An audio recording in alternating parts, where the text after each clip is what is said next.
네, 2018년 10월이었습니다. 우리 대법원이 일본 제철, 과거 신일철 죽음이라고 불렸던 기업인데요. 일본 제철에 대해서 강제동원 피해자들에게 각각 1억 원씩 배상하라는 판결을 내렸습니다. 하지만 이행을 안 했죠. 그래서 오늘 영시를 기해서 일본 제철의 국내 자산을 압류하는 법적 절차에 들어가게 된다고 합니다.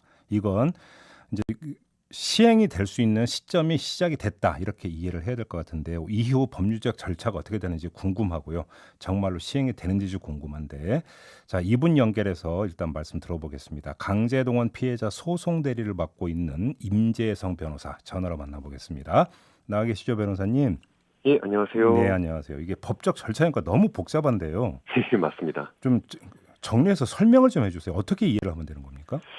오늘 0시부터 효력이 발생한 건 압류 결정문입니다. 네, 근데 이제 공시 송달이라는 표현이 좀 어려운데요. 예, 이게 말 그대로 관보 같은 곳에 공시함으로써 음, 서류가 송달되었다는 효과를 의지하는 겁니다. 네, 일본 제철이 작년 1월에 나온 압류 결정문은 계속 송달받지 않고 송달을 구체적으로 좀 지원했다라는 좀그 회피했다라는 여러 정황들도 확인이 되는데요. 네, 법원이 1년 반 동안 이렇게 계속 서류를 송달받지 않으니까 음, 그냥 우리가 인터넷에 공고하는 방식으로서 너희에게 송달했다라는 방식을 의지하겠다라는 걸 이제 2개월 전에 6월 2일 날 했고요. 네. 그래서 2개월이 지난 그 8월 4일 0시를 기준으로 일본 제철이 이제 압류 결정문을 송달받은 효과가 이제 발생을 한 겁니다. 이제 우리가 이제 그렇기 법적 때문에 예, 그 예? 자산을 매각하는 두 가지 음, 절차가 있는데요. 하나는 음, 일본 제철의 자산을 압류하는 것, 그리고 그렇죠.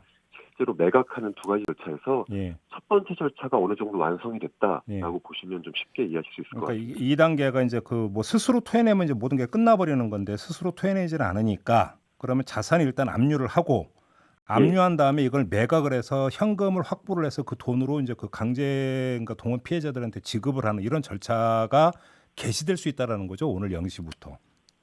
사실 그 매각 절차도 작년 5월 1일부터 진행을 하고 있습니다. 이것이 꼭 네. 그렇게 하나가 완성돼야 뒤에 걸 시작하는 건 아니고요. 아, 그래요?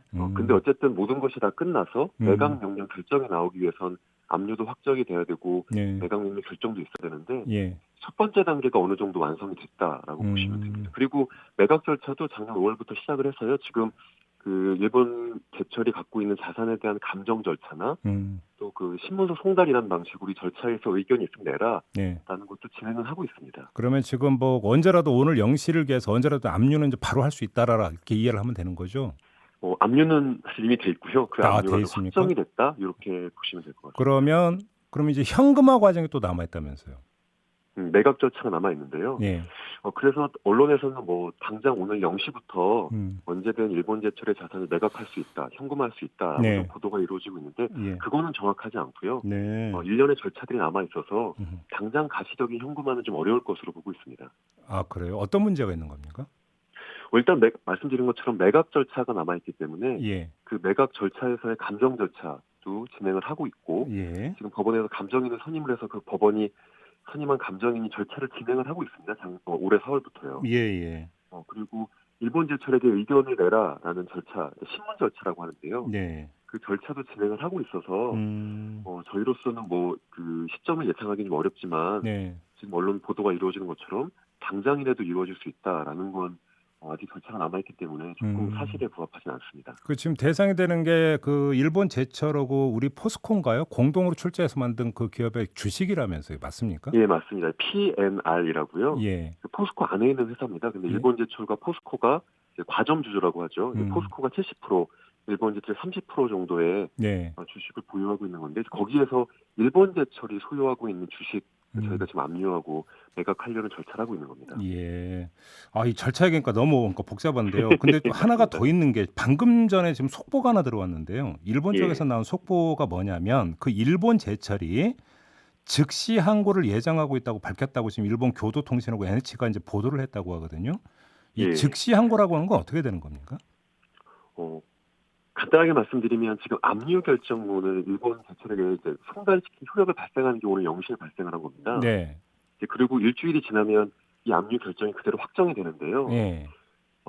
이 압류 결정문에 이의를 제기하겠다는 거죠. 일본 제철이. 음. 음. 사실 지금 뭐 이렇게 좀 말씀드리면 어떨지 모르겠지만 대법원 판결 이후에 집행하는 절차가 거의 지금 1년 8개월 가까이 이루어지고 있는데 네. 그 1년 8개월 동안 일본제철이 이 절차에 전혀 참여하지 않았습니다. 예. 저희가 계속 문제가 있으면 이 절차에 참여해서 여기서 음. 다투면 어떠냐라고 이야기를 했지만 예. 계속 서류를 회피하는 방식으로 참여하지 않았는데 예.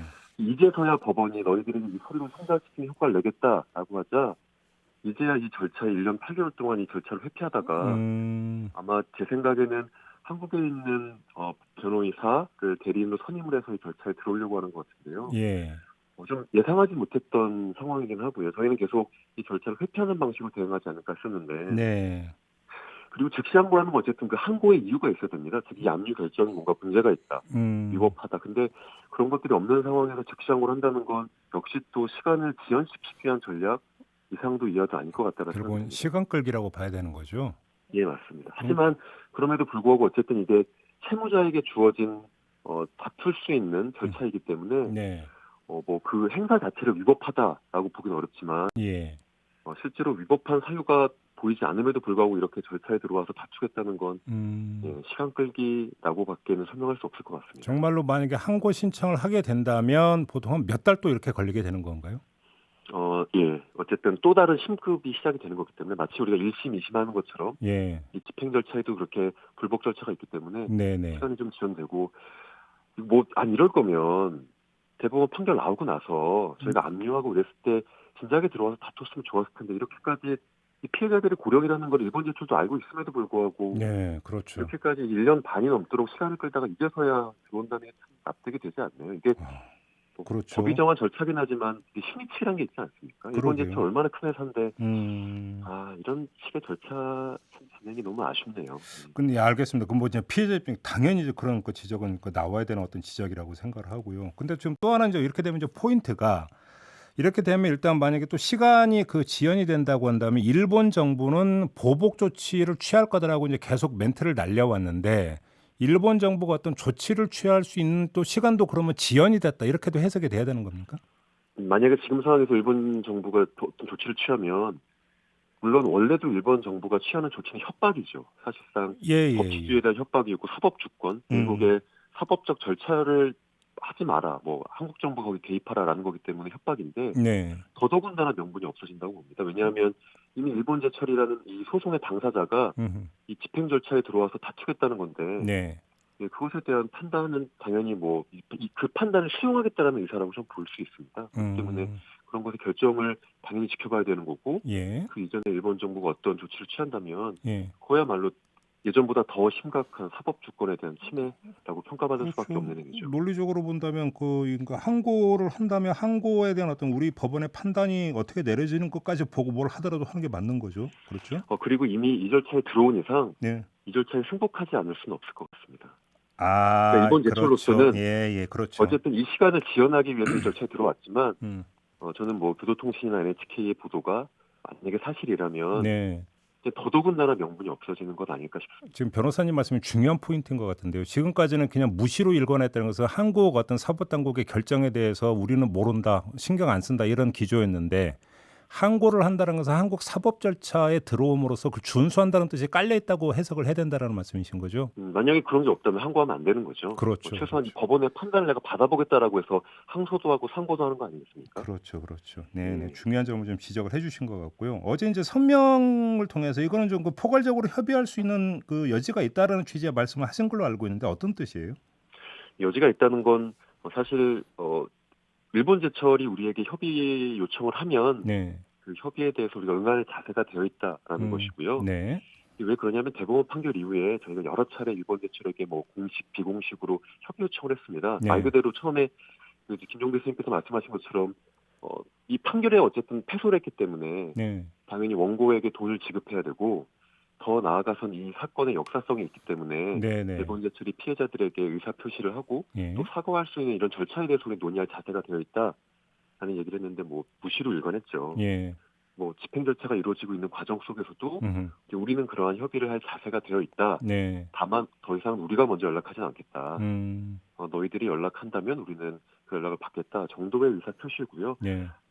이미 즉시 항고 절차를 만약 일본 제철이 한다면 이제 법원에서 그런 표시들이 서로 교환될 수 있겠죠. 그래요. 근데 이게 사실은 제가 이제 뉴스를 더듬어 보면 아주 초기 단계에서는 일본 기업이 좀 약간 그 메시지를 내놓다가 어느 순간에 뚝 끊어버린 게 아베 정부가 강경으로 나오면서 그랬다라는 보도가 있었는데 맞습니까, 변호사님? 예, 뭐 이 소송의 역사가 워낙 긴데요. 네. 실제로 2기 아베 내각이 되기 전까지는 개별 기업이 피해자와의 논의 같은 절차들이 이루어졌습니다. 어허. 미쯔비시 중공업 같은 경우는 피해자들과 10차례 이상 예. 어떤 방식으로서 뭐 배상을 할지, 여기서 이제 배상이라는 표현을 쓰지 않았죠. 일본 기업들은 예. 뭐 위로금 지급 같은 방식으로서 어쨌든 이 문제를 해결해 보려는 개별 기업들의 의사는 있었는데 네. 예, 역사 수정주의, 뭐 역사 퇴행주의라고 명명되는 예. 이기 아베 정부가 시작된 이후에는 개별 기업들에 대한 그런 접근들이 좀 모두 차단된 게 사실입니다. 아베보다 더 강경한 게 아소라면서요, 아소다로 총리.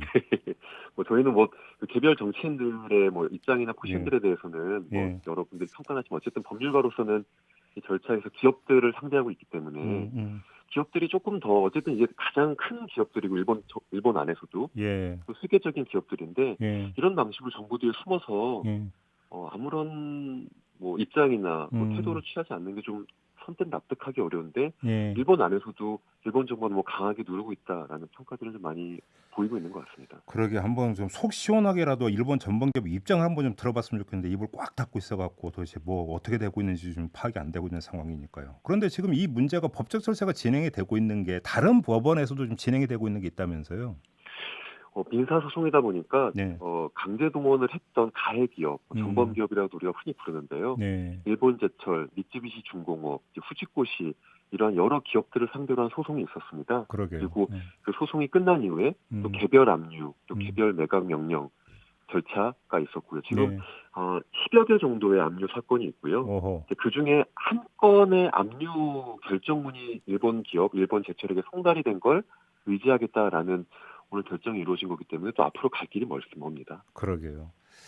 알겠습니다. 아무튼 지금 일본 제철이 지금 일본 언론 보도대로 항고를 할지부터 일단 좀 체크를 해봐야 되는 이런 상황인 것 같습니다. 자, 오늘 말씀 여기까지 드릴게요. 고맙습니다, 변호사님. 예, 감사합니다. 네, 지금까지 임재성 변호사였고요.